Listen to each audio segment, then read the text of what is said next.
यमुना में जलस्तर खतरे के निशान के काफी ऊपर पहुंच चुका है। दिल्ली से यह खबर आ रही है, पानी बेतहाशा बढ़ गया है।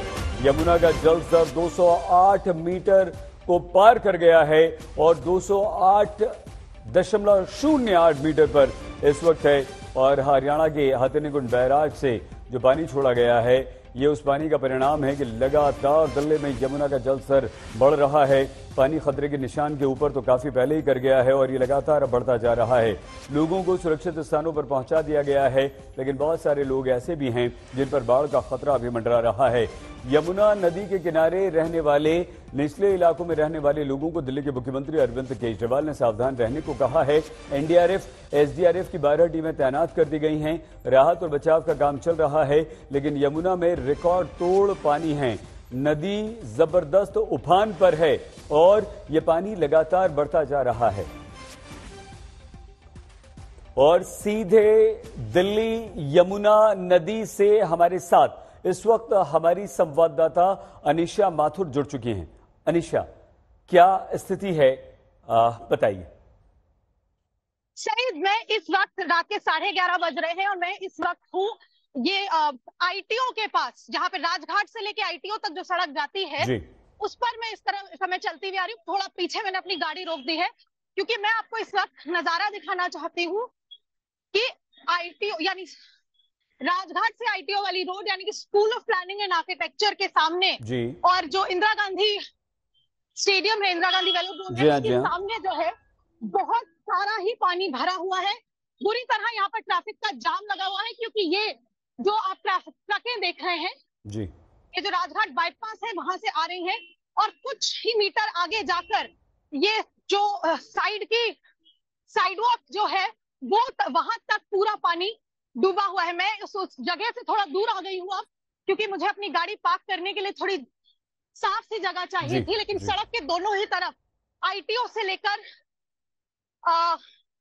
School of planning and architecture और फिरोजशाह का जो कोटला जो है, जिसको कोटला फिरोजशाह कहा जाता है, वहां तक पूरा पानी भरा हुआ है। आप इस वक्त जो मैं आपको विजुअल्स दिखाना चाह रही हूँ, जी Anisha, I am not sure कि आपको मेरे फोन पे वो नजर आ भी पाएंगे या नहीं, पर ये जो खाली सड़क आप इस समय देख रहे हैं, ये राजघाट से आईटीओ की तरफ जो सड़क आती है वो है, और वो खाली इस वक्त इसलिए है क्योंकि पुलिस ने राजघाट पर ही बैरिकेडिंग लगा दी है। इस तरफ गाड़ियों की आवाजाही बंद कर दी है। जो गाड़ियां आ रही हैं वो बाईपास से आ रही हैं क्योंकि आईटीओ का जो ब्रिज है, बिल्कुल ये वेलोड्रोम के बाद आईटीओ ब्रिज तक जो है पानी पूरी तरह से भरा हुआ है। यहाँ पर फिलहाल माफ कीजिएगा, मैं आपको पानी का नजारा फिलहाल नहीं दिखा पा रही हूँ क्योंकि मैं थोड़ा दूर हूँ, लेकिन यहाँ तक भी ये जो कोई बात नहीं, आप देख रहे हैं मेरे सामने। अनिशा, हम चाहेंगे कि जो ट्रैफिक जैम है भी पानी आपको आता नजर आ जाए। जी, हम चाहेंगे कि तस्वीरें आप दिखाते रहें, और वो इसलिए ताकि इस रूट पर अगर लोग आना जाना चाहते हैं या ये रूट लेना चाहते हैं तो उन्हें थोड़ी सी सुविधा हो, वो कोई और रूट ले लें। पंकज जैन हमारे संवाददाता जो कि लगातार दिल्ली में यमुना पर बढ़ते जलस्तर पर नजर बनाए हुए हैं और खबरें दे रहे हैं। अनिशा, वो तस्वीरें आप दिखाते रहिए। पंकज, इस समय स्थिति क्या है बताइए? पुलिस प्रशासन, एनडीआरएफ, एसडीआरएफ क्या क्या कर रहे हैं, क्या कह रहे हैं? लोग फंसे तो नहीं है? पूरी बात बताइए प्लीज। देखिए सईद, इस वक्त आपको यमुना नदी का जलस्तर बता देते हैं। रात को 11 बजे जो हमें फ्लड विभाग से जानकारी मिली है, 208 मीटर और 8 सेंटीमीटर जल स्तर पहुंच गया है यमुना नदी का, और खतरे के निशान से ये काफी ऊपर बह रही है।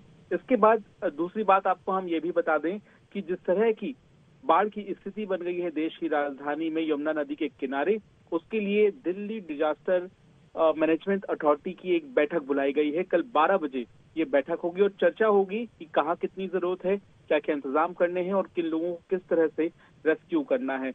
दिल्ली के जो निचले इलाके हैं वहां पर अभी भी बहुत से ऐसे लोग हैं जिनको मदद की जरूरत है और जिन्हें रेस्क्यू करना है।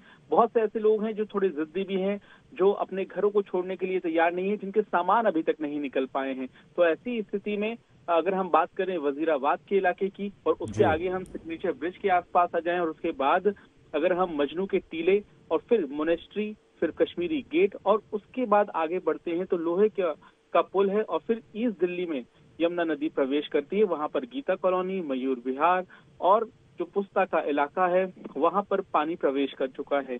आज दोपहर में जब हमने रिलीफ कैंप का दौरा किया तो वहां हमने देखा कि जो गांव के लोग हैं वो अपने पशुओं को लेकर, अपने तमाम परिवार के लोगों को लेकर कैंप में शिफ्ट हो रहे हैं। लेकिन अभी भी प्रशासन के सामने बड़ी चुनौती ये है कि 40,000 से ज्यादा लोगों को रेस्क्यू करना है, उनको सुरक्षित जगहों पर पहुंचाना है। और जो डेटा फ्लड रिपोर्ट से हमें सामने देखने के लिए मिल रहा है उसके मुताबिक 16,000 से ज्यादा लोगों को अभी तक रेस्क्यू करके, एवोक्यूएट करके सुरक्षित जगहों पर पहुंचाया गया है। तो ऐसी स्थिति में चुनौती बहुत ज्यादा है।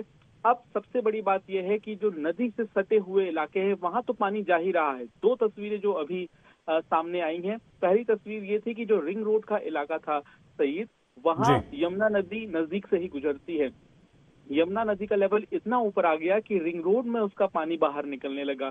दूसरी तस्वीर है आईटीओ के नजदीक की। आईटीओ जो चौराहा है उसके नजदीक ही हाथी घाट है, जिसे हाथी घाट कहा जाता है, और वहां से यमुना नदी गुजरती है। वहां छठ की पूजा अक्सर होती है, जहां पर बड़े बड़े नेता भी पहुंचते हैं। वो हाथी घाट पूरी तरह से डूब चुका है और उसका पानी अब सड़कों पर आने लगा है। सही